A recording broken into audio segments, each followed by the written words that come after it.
한국 따라니까요 보고 있습니다. 7 모음 가운데 7.8 판단하지 않음 한자로는 무기이에요. 기록하다 할 때 기자. 어느 날 어떤 비구가 세존을 찾아와서 예배하고 한쪽에 앉아 세존께 말씀드렸다. 세존이시여, 열애가 판단하지 않는 문제들에 대하여 배움이 많은 거룩한 제자에게 의심이 일어나지 않는 이유는 무엇이고 까닭은 무엇입니까? 뒤이어 나오겠지만 죽은 다음에를 묻는다든지, 열애가 죽은 다음에 다음 생은 있는지 없는지, 이런 내 몸과 생명은 같은지 다른지, 이런 질문들.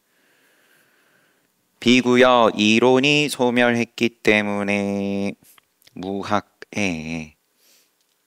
이론이 소멸했기 때문에 배움이 많은 거룩한 제자에게는 열애가 판단하지 않는 문제들에 대하여 의심이 일어나지 않는다.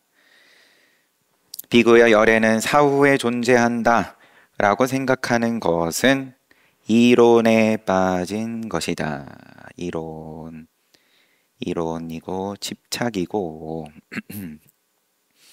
사후에 존재한다, 이런 생각도 이론에 빠진 것이고, 사후에 존재하지 않는다, 이론에 빠진 것이고, 사후에 존재하기도 하고 존재하지 않기도 한다, 사후에 존재하는 것도 아니고 존재하지 않는 것도 아니다. 이렇게 4가지 모든 경우들 다 이론에 빠진 것이다.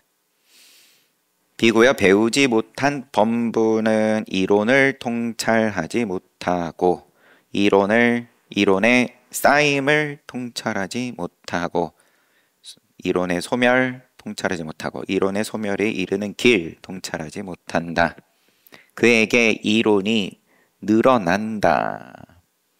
올바르게 쌓임을 통찰하지 못하기 때문에 이론이라는 그러한 모양에 대해서 그는 태어남과 늙음과 죽음, 근심, 슬픔, 고통, 우울, 불안에서 벗어나지 못하고 괴로움에서 벗어나지 못한다라고 나는 말한다. 통찰하지 못한다. 이론의 쌓임, 그 소멸에 이르는 길, 통찰을 못해서 괴로움에서 벗어나지 못한다. 그렇지만 배움이 많은 거룩한 제자는 이론의 쌓임, 소멸에 이르는 길, 통찰. 그에게 그 이론들이 소멸한다. 그는 태어남, 늙음, 죽음, 근심, 슬픔, 고통, 우울, 불안에서 벗어나고 괴로움에서 벗어난다라고 나는 말한다. 이와 같이 알고 이와 같이 보기 때문에 배움이 많은 거룩한 제자는 열애는 사후에 존재한다라고 판단하지 않고 사후에 존재하지 않는다, 존재하기도 하고 안 하기도 하고 또 존재하는 것도 아니고 안 하는 것도 아니고 다 판단하지 않는다. 이와 같이 알고 이와 같이 보기 때문에 배움이 많은 거룩한 제자는 열애가 판단하지 않는 문제들에 대하여 이와 같이 판단하지 않는 것이다. 그래서 의심이 일어나지 않는다.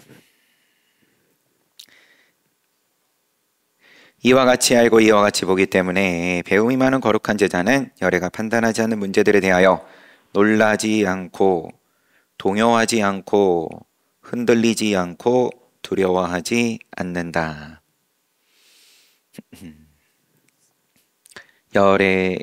열애는 사후에 존재하는가 하지 않는가, 아니면은 또 다른 거냐? 이런 문제에 대해서 동요하지 않고 흔들리지 않고 두려워하지 않는다.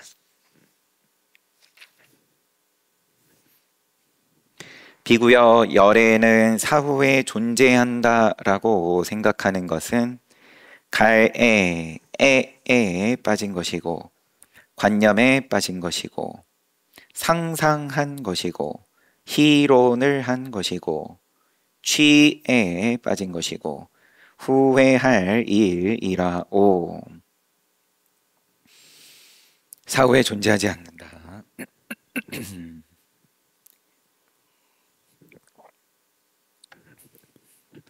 사후에 존재한다, 존재하지 않는다. 존재하기도 하고 안 하기도 한다. 하는 것도 아니고 안 하는 것도 아니다. 어떤 말을 하든 어떤 주장을 하든 판단을 하든 어떤 판단을 하든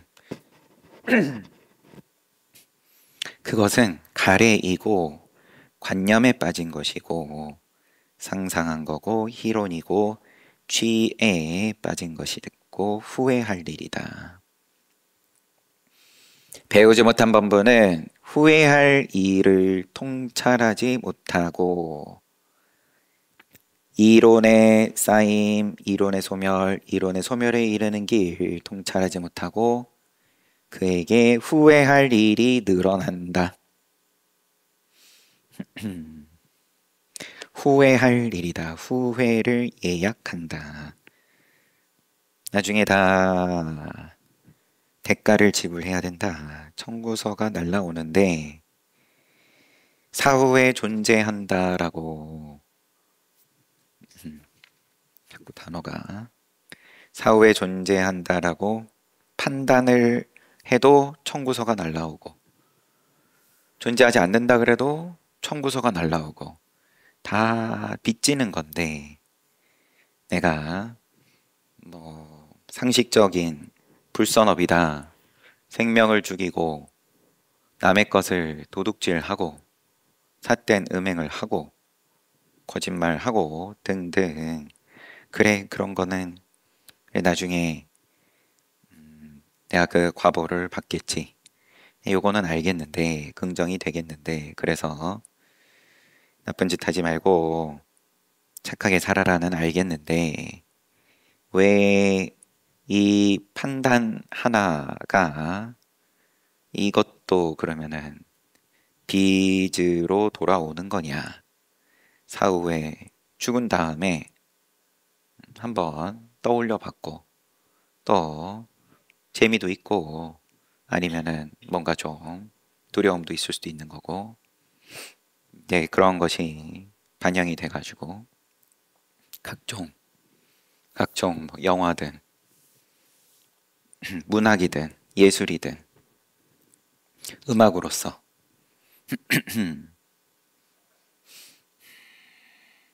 거기에 대해서 높은 수준의 교양이라고 사회에서는 또 권장하고 학생들에게 일부러 적지 않은 시간과 금전적인 비용을 들여가면서 일부러 교육을 시키고 정서적으로 좋다라고 소비하고 그런데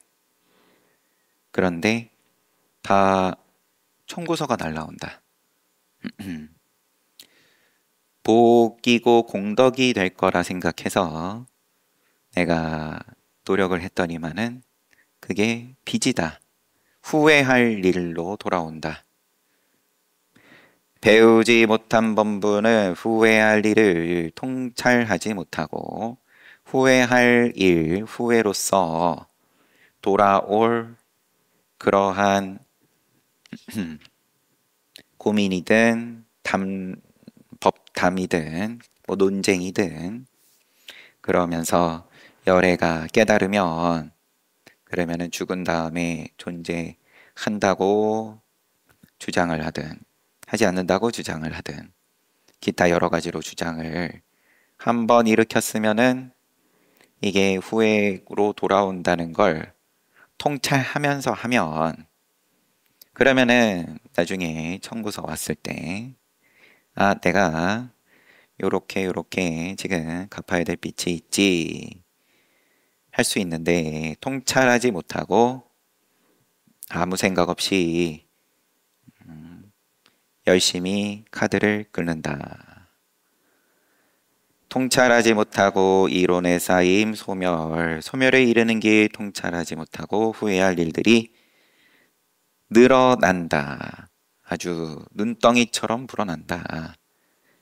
그는 태어남, 늙음, 죽음, 근심, 슬픔, 고통, 우울, 불안에서 벗어나지 못하고 괴로움에서 벗어나지 못한다라고 나는 말한다. 비고요 그렇지만 배움이 많은 거룩한 제자는 후회할 일을 통찰하고 그 쌓임을 내가 한번 그을 때마다 얼마나 불어나는지를 잘 통찰하고 또 하지 않았을 때 그 소멸을 통찰하고 소멸에 이르는 길 통찰한다. 그럼으로써 늘 생로병사 근심, 슬픔, 고통, 우울, 불안에서 벗어나고 괴로움에서 벗어난다. 라고 나는 말한다. 이와 같이 알고 이와 같이 보기 때문에 배움이 많은 거룩한 제자는 열에는 사후에 존재한다 하지 않는다.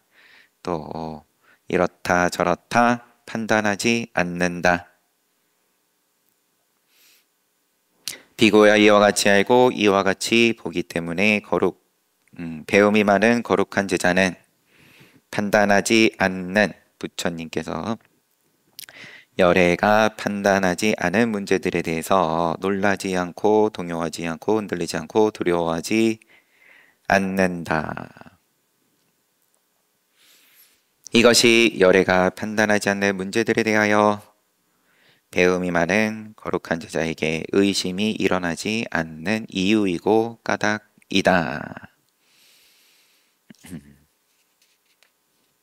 열애가 판단하지 않는 문제, 여기서는 열애는 사후에 어떻게 되는가, 이 문제 하나로서 쭉 풀어서 설해 주셨고, 아까 얘기한 것처럼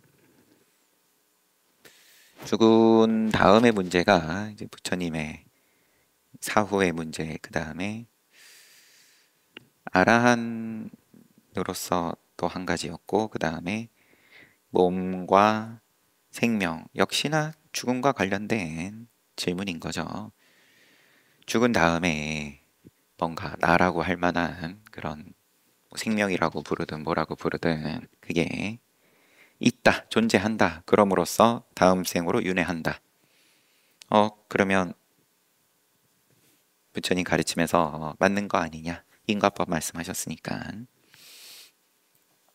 다음에 대해서 이렇게 얘기하든 저렇게 얘기하든 이게 통찰을 하고 이야기를 하면 그러면 의심 없이 이야기하는 걸 테고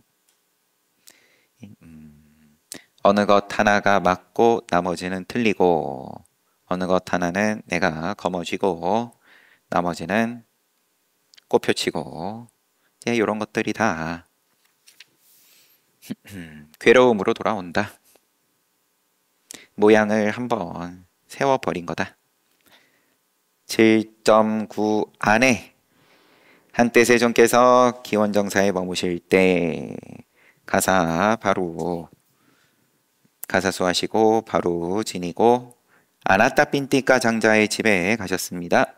기원정사 창건주 공양청 받아서 가셨습니다. 그때 아나따핀띠가 장자의 집안에서 사람들이 큰 소리를 질렀다. 그러자 부처님 오셨다고 큰 소리를 냈다는 건지, 그러자 아나따핀띠가 장자가 세존께 와서 예배하고 한쪽에 앉았다. 한쪽에 앉은 아나따핀띠가 장자에게 세존께서 어찌하여 그대의 집안에서 사람들이 큰 소리를 지르나요? 마치 어부들이 물고기가 가득 찬 그물을 끌어올리는 것 같군요. 시끄러울 때 항상 하시는 비유죠. 세존이시여 부유한 집안에서 큰 재산을 가지고 시집오 며느리 수잣다의 소리입니다.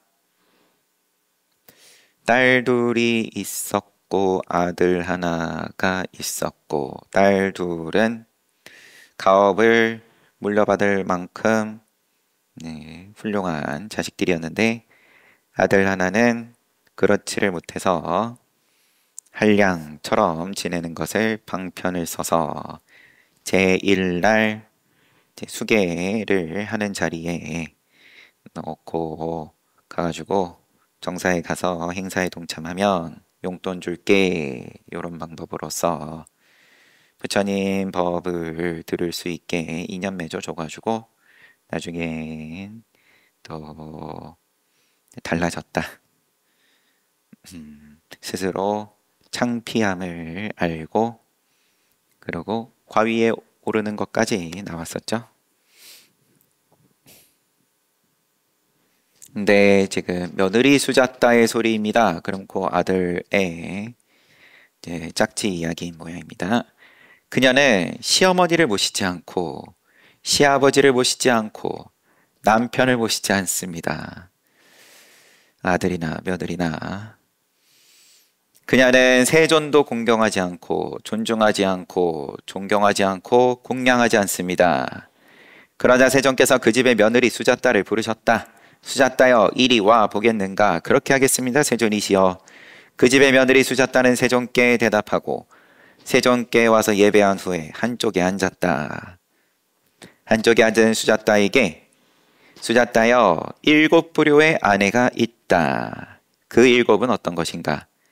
살인자 같은 아내, 도적 같은 아내, 안주인 같은 아내, 어머니 같은 아내, 누이 같은 아내, 친구 같은 아내, 하녀 같은 아내가 있다. 이들이 7부류의 아내다. 그대는 이들 가운데 어떤 부류인가? 살인자 같거나 도적 같거나 안주인 같거나 어머니 같거나 누이 같거나 친구 같거나 하녀 같다.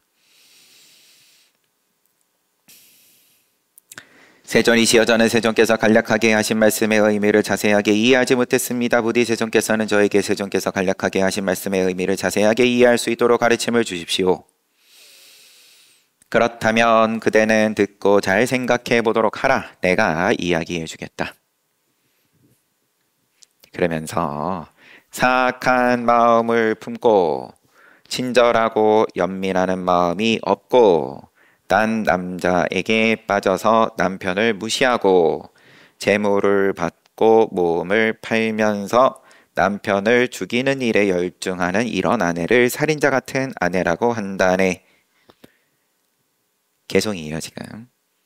기술이나 장사나 농사에 종사하여 남편이 부인을 위해 얻은 재물을 탕진하여 없애려고 생각하는 남편이 기술이나 장사나 농사에 종사하여 부인을 위해 얻은 재물을 탕진하여 없애려고 생각하는 이런 아내를 도적 같은 아내라고 한다네. 일하기 싫어하고 게으르면서 많이 먹고 거칠고 싸나운 욕설을 하고 부지런한 남편에게 주인처럼 행세하는 이런 아내를 안주인 같은 아내라고 한다네. 언제나 친절하고 연민하는 마음을 가지고 어머니나 아버지처럼 남편을 보호하고 남편이 모은 재산을 지키는 이런 아내를 어머니 같은 아내라고 한다네. 어린 누이가 손위 누이를 존경하듯 자신의 주인에게 존경심을 가지고 수줍은 듯이 남편을 따르는 이런 아내를 누이 같은 아내라고 한다네.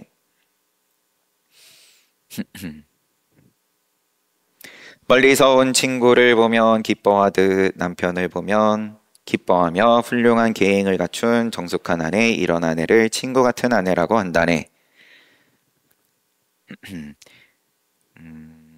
분노하지 않고 평온하고 악의 없는 마음으로 남편에게 인내하며 성내지 않고 남편을 따르는 이런 아내를 하녀 같은 아내라고 한다네. 계행이 바르지 않고 거칠고 무례한 살인자 같은 아내, 도적 같은 아내, 안주인 같은 아내, 그들은 몸이 무너지면 괴로운 지옥으로 간다네.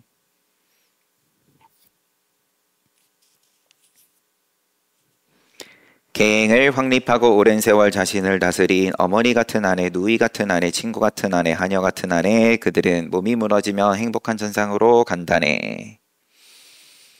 수자따여 이들이 일곱 부류의 아내다. 수자따여 그대는 이들 가운데 어떤 부류인가?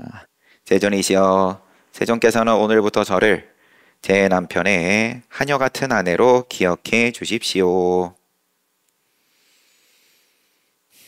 분노하지 않고 평온하고 악의 없는 마음으로 담진치 아니면은 또 탐욕, 분노, 악의 이렇게 세 가지로 또 왕왕 나왔었죠. 삼독, 이제 삼독 없이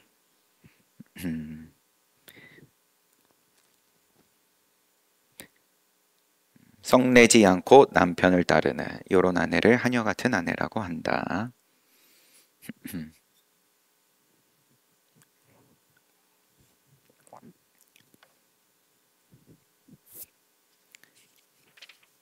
7.10 불. 한때 세종께서는 큰 비고승가와 함께 고살라에서 유행하셨다. 세종께서는 길을 가시는 도중에 어떤 지방에서 싸납게 타오르는 큰 불덩어리를 보시고 길에서 벗어나 나무 아래에 마련된 자리에 앉으신 후에 비구들에게 그대들은 싸납게 불꽃을 내며 타오르고 있는 큰 불덩어리를 보고 있는가?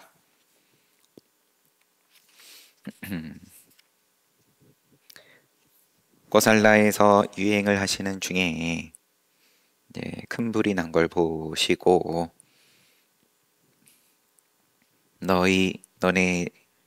너희들 저거 보이지? 하신 거예요. 그렇습니다, 세존이시여. 어떻게 생각하는가? 싸납게 불꽃을 내며 타오르고 있는 큰 불덩어리를 껴안고 옆에 앉거나 눕는 것과 손발이 부드러운 크샤트리아 처녀나 바라문 처녀나 속인 처녀를 껴안고 옆에 앉거나 눕는 것 가운데 어떤 것이 좋겠는가? 큰 불덩어리를 안고 눕는 거랑 손발이 부드러운 여인을 안고 눕는 거랑 어떤 것이 좋겠어?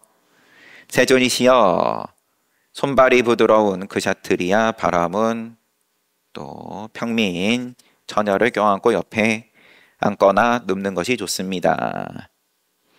싸납게 불꽃을 내며 타오르고 있는 큰 불덩어리를 껴안고 옆에 앉거나 눕는 것은 괴롭습니다. 비구들이여, 내가 그대들에게 알려주겠소. 내가 그대들에게 단언하겠소. 계행이 바르지 않고 행실이 사악하고 행동이 청정하지 못하여 믿음이 가지 않고 잘못을 발로 하지 않고 숨기는 발하다. 이슬로자인데 드러낸다는 그런 단어겠죠.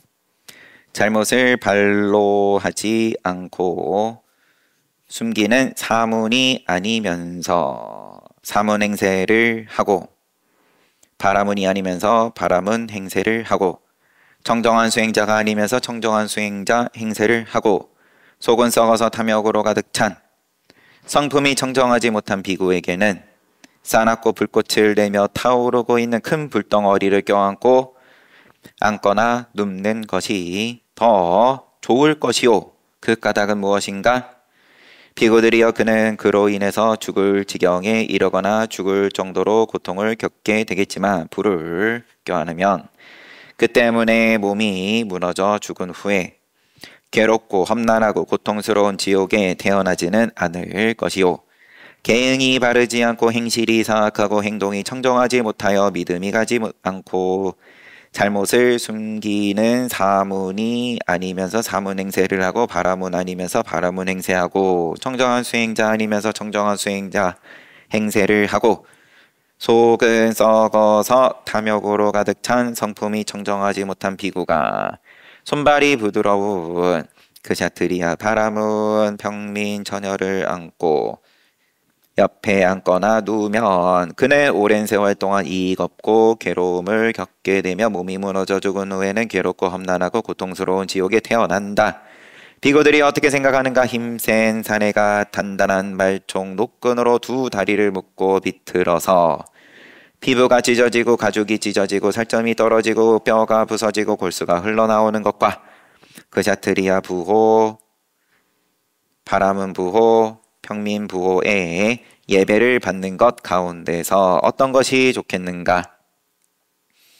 이제 똑같은 방식으로, 그래서 앞에는 부를 껴안는 거랑 처녀를 껴안는 거랑 어떤 걸 고를래? 그럼 처녀를 껴안는 게 나을 것 같습니다. 부를 껴안으면 너무 괴롭습니다. 자, 부를 껴안는 게 차라리 낫다. 왜냐하면 몸이 무너져 죽은 후에 지옥에 가지 않으니까. 네, 두 번째 비유는 부호의 예배를 받는 것과 그 다음에 힘센 사내가 이리저리 이제 몸을 찢고 접었다 폈다 하는 거랑 어떤 게 나을 것 같냐? 부호의 예배를 받는 것이 더 나을 것 같습니다. 차라리 힘센 사내가 팔다리 묶어가지고 비틀고 피부를 찢고 그렇게 뼈가 부서지고 하는 게 더 좋을 것이다. 그 까닭은 무엇인가? 그로 인해서 죽을 지경에 이르거나 죽을 정도의 고통을 겪겠지만 몸이 무너져 죽은 후에는 지옥에 태어나지 않을 것이기 때문이다. 수행자답지 못한 수행자가 예배를 받으면, 부호의 예배를 받으면 오랜 세월 동안 이익 없고 괴로움을 겪고 죽은 후에는 지옥에 태어난다. 세 번째 비유는 어떻게 생각하는가? 힘센 사내가 기름칠을 한 날카로운 칼로 엉덩이를 내리치는 것과 또 그샤트리아 바라문 평민 부호의 합장을 받는 것 가운데 어떤 것이 좋겠는가? 마찬가지로 말씀을 하시고 차라리 칼을 맞는 것이 낫다. 몸이 무너져 죽은 후에 지옥은 안 가니까. 그 다음 비유는 힘센 사내가 사납게 불꽃을 내며 타오르는 뜨거운 철판으로 몸을 감싸는 것과 그샤트리아 바람은 속인 부호에 옷을 받아 입는 것 가운데 어떤 것이 좋겠는가? 차라리 뜨거운 철판으로 몸을 감싸는 것이 더 좋다. 그러면 지옥에 태어나지는 않을 테니까. 부호에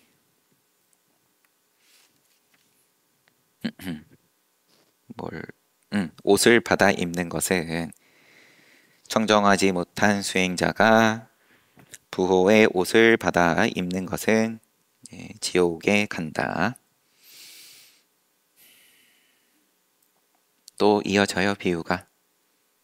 힘센 사내가 사납게 불꽃을 내며 타오르는 뜨거운 쇠 고챙이로 입을 벌리고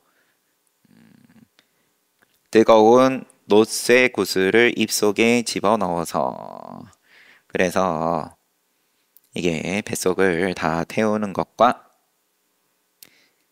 부호에 믿음으로 보시한 탁발 음식을 받아먹는 것 가운데 어떤 것이 좋겠는가?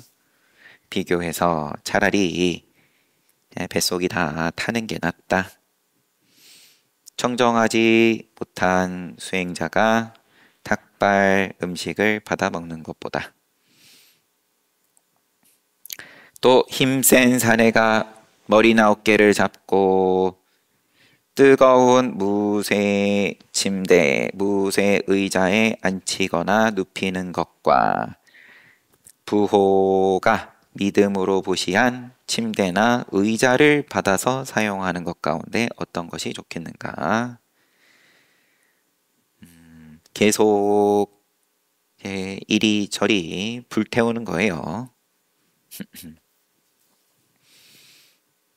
처음에 맞아요. 지나가면서 큰 불이 난 것을 보시고 저것이 잘 보이냐 하면서 부처님께서 설하시기 시작한 법문이었죠. 그러니까 계속 불로써 큰 고통을 받는 것과 그 다음에 청정하지 못한 수행자가 어떤 보시를 받고 호사를 누리는 것과 거기에 대해서 경계하시는 법을 설하시는 중입니다. 또 힘센 사례가 거꾸로 세워서 붙잡아가지고 뜨거운 쇳물이 부글부글 끓는 솥에 집어넣는 것과 부호가 믿음으로 보시한 사원을 받아서 사용하는 것 가운데 어떤 것이 좋겠는가?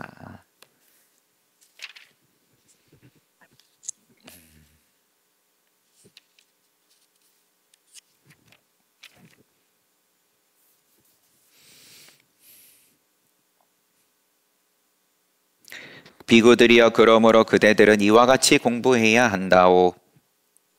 우리가 받아서 사용하는 의복, 닭발 음식, 잠자리, 의약 자구를 베풀어준 분들에게 그 행위는 큰 과보와 큰 공덕이 있을 것이고 우리에게 이 출가는 헛되지 않고 결과가 있고 결실이 있을 것이다. 이와 같이 공부해야 한다. 비구들이여 자신의 공덕을 살펴보고 마땅히 방일하지 않고 정진해야 한다. 비구들이여 보시한 타인의 공덕을 살펴보고 마땅히 방일하지 않고 정진해야 한다. 비구들이여 자신과 타인의 공덕을 살펴보고 마땅히 방일하지 않고 정진해야 한다오. 이것이 세존께서 하신 말씀입니다. 그런데 이 기별을 말씀하실 때, 요 이야기를 하셨을 때네요. 60명 정도의 비구들은 입에서 뜨거운 피를 토해냈고 60명 정도의 비구들은 세존이시여 어렵습니다. 세존이시여 너무 어렵습니다. 라고 말하면서 공부를 포기하고 환속했으며 60명 정도의 비구들은 집착에서 벗어나 마음이 번뇌해서 해탈했습니다.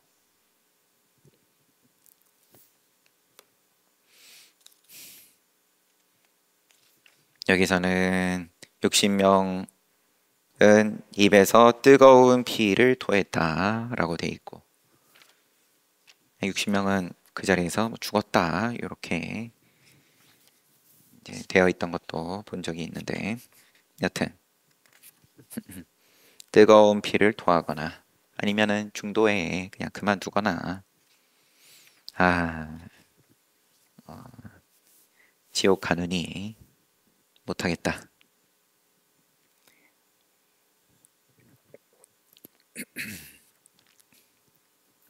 이렇게 7묶음이 끝났어요. 묶음이 아니라 모음. 그 다음에 8모음.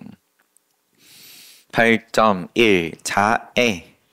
세존께서 기원정사에 머무실 때 비구들이여 자애로운 마음에 의한 심해탈을 자주 부지런히 수련하여 수레로 삼고 터전으로 삼아 실천하고 체화하여 잘 실행하면 8가지 좋은 결과를 기대할 수 있다. 그 8은 어떤 것인가?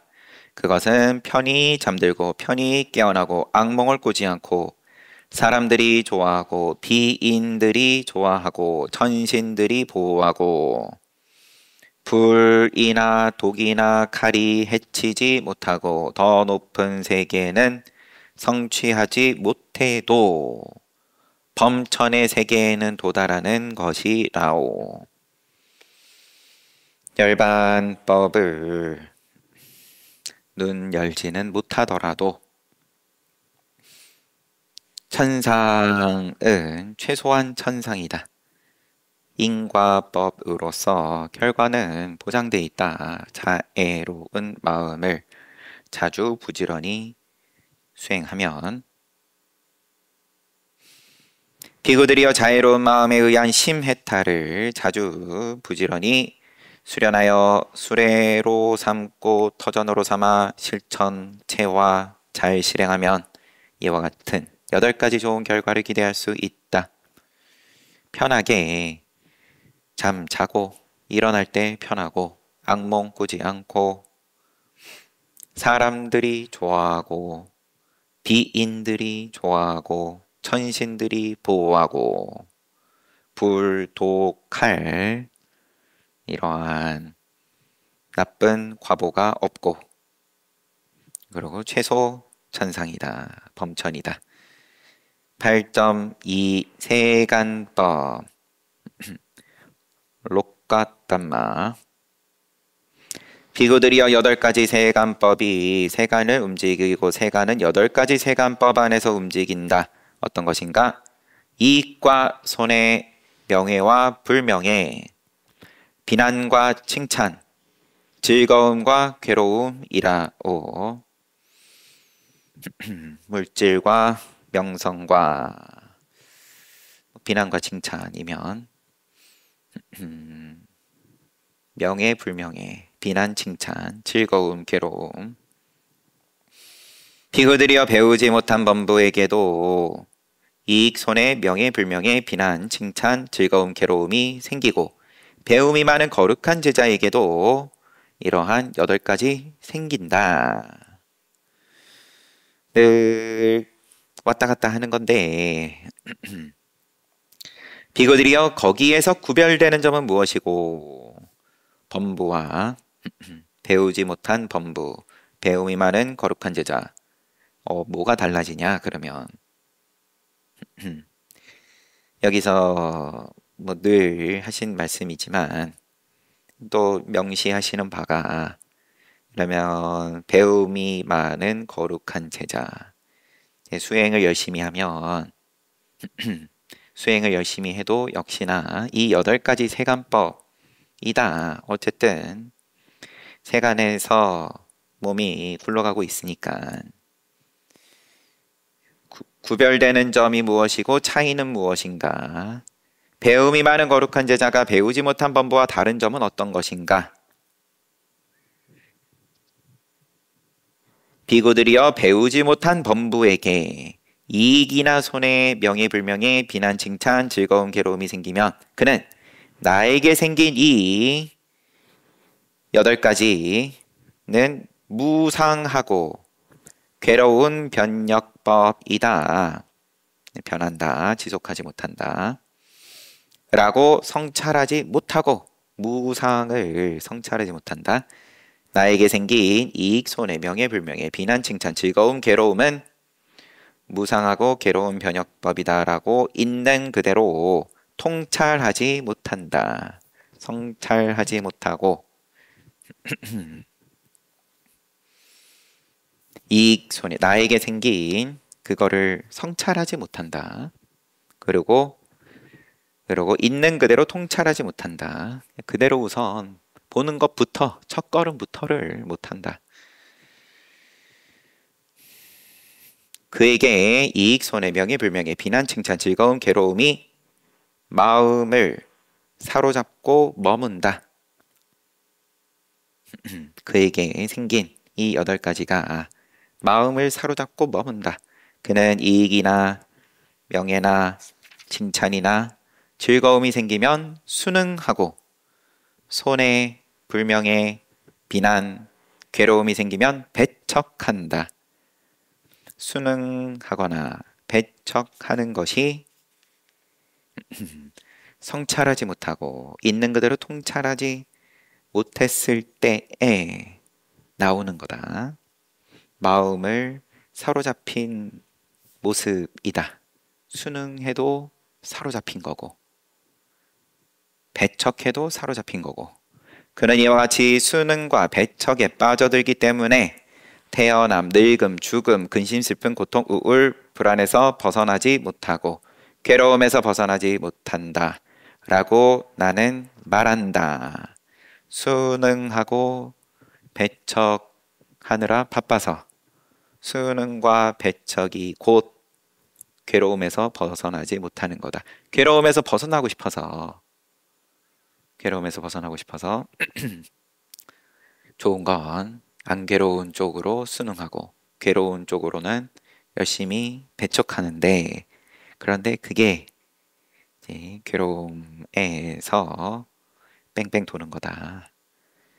배움이 많은 거룩한 제자에게 또한 이익, 손해, 명예, 불명예, 비난, 칭찬, 즐거움, 괴로움이 생기면 그는 나에게 생긴 이러한 8가지 세간법은 무상하고 괴로운 변역법이다라고 성찰, 무상하고 괴로운 변역법이다라고 있는 그대로 통찰한다.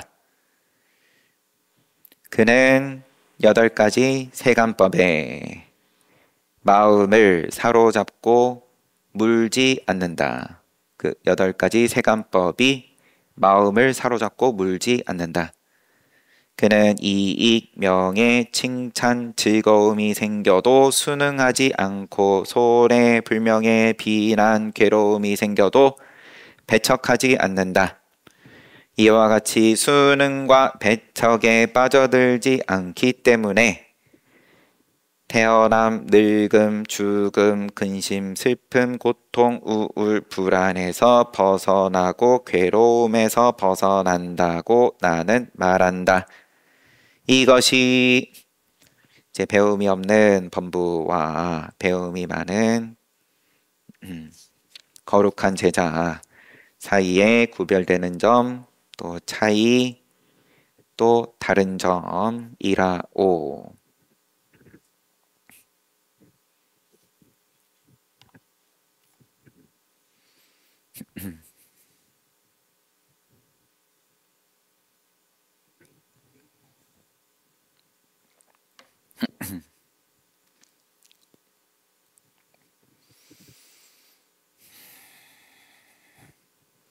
그래도 뭔가 수능해야 될 건 있어야 하니까, 모양으로 돌아가니까.